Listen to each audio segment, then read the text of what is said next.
Dark, twisted minds of the world's most notorious serial killers fascinate the masses. It's that fascination that fuels Friday night's show at the Coronado Performing Arts Center, hosted by criminologist Dr. Scott Bond.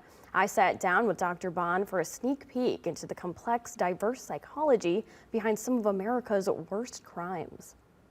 Trying to sensationalize, glorify, or in any way create fear, I try to do the opposite. 90 minutes is all it takes for Dr. Scott Bond to take audiences inside the minds of serial killers and explore the motivations and psychology behind what turns a person into a monster. What defines a serial killer? Like many complex phenomena, and serial killers are complex and diverse, there are multiple definitions depending upon who you talk to. According to Bond, 80% of serial killers present psychopathic or sociopathic characteristics, or both. These traits intertwine with the age-old argument: were they born evil or made that way? Psychopath is like the shark under the water that you don't see coming.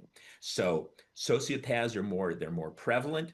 They are functions of conditioning, or they're socialized into it. Abuse, abandonment, troubled childhoods, the typical ingredients to breed the stuff of nightmares. All it takes is one single trigger. Something around the age of puberty awakens inside of them where blood, hurting things, pain, suffering, death becomes associated with excitement and arousal. Bond sat face-to-face with Dennis Rader, better known as the Bind, Torture, Kill, or BTK killer. Insight from those like BTK helps solidify the foundation of profiling, a technique often used by the Federal Bureau of Investigations to identify and track these killers. You identify minute details in the crime scenes that may seem irrelevant, but they're repeated in a serial fashion, hence the term serial killer, from one crime scene to the next. That approach helped Bond develop a profile of Long Island's Gilgo Beach serial killer years before the FBI arrested suspect Rex Heuermann. And I predicted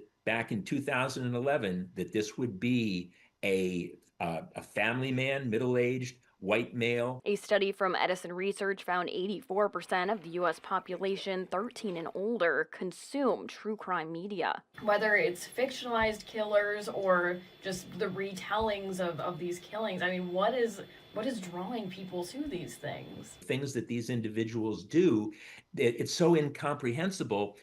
It defies explanation that we feel we simply have to try to understand it in order to reduce the terror. If you take anything away from his show, Bond hopes you remember the victims, who are often lost and forgotten in the shadow of these killers. They all had names. They all had families, they all had friends, loved ones, communities that cared about them, and they're the ones that really deserve our love and our memory and our compassion. Serial Killers with Dr. Scott Bond is at 7:30 Friday night, October 17th. Tickets are available on the Coronado's website.